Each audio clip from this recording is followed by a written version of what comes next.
For this activity, we're going to be using our visual perception skills to identify 2s and 6s on the board here. We'll read just like we usually read, from left to right and from top to bottom.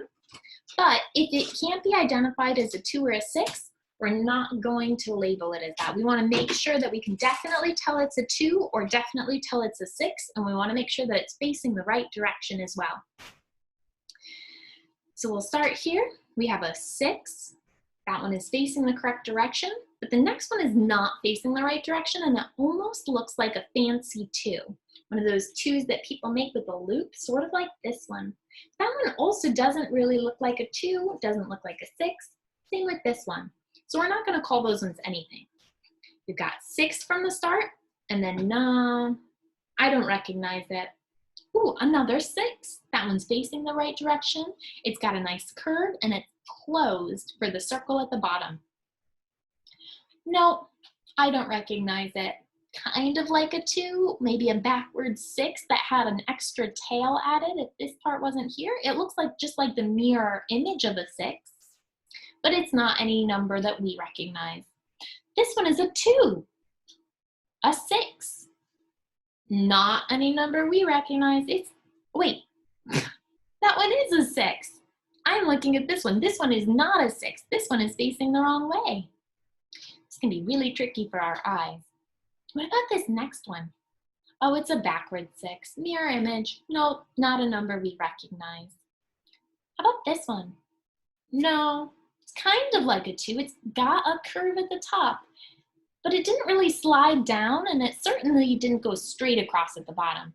Ended up with a loop. No, I don't recognize that number. It's just kind of an odd shape. This one though, this is a 2.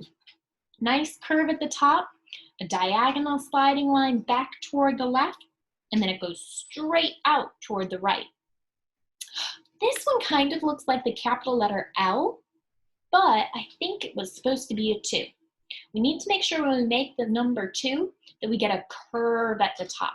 We want to start at the top and then kind of curve up, curve toward the right, the backwards curve, or the B curve as I sometimes call it.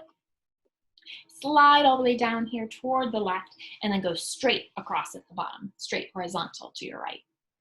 So this one is not any number we recognize. Let's come down to the last row. Ooh, this one looks quite a bit like a 2. I think that most people would read this and say, yeah, that's a 2. It's facing the right direction. It's got a nice curve at the top. It slides down, and the line that comes out is going mostly horizontal, side to side, like this one. Not perfectly. It does slide down at an angle, diagonal a little bit. So it could be neater if instead of having its line slide a little bit, if we made it so that it came straight out. Now it's definitely a 2. Yep, we recognize this is 2. What that? No, it's backwards.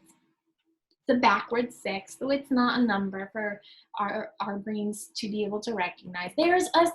Our readers are definitely going to know this one is a 6. Nope. Nope. And 2. There it is.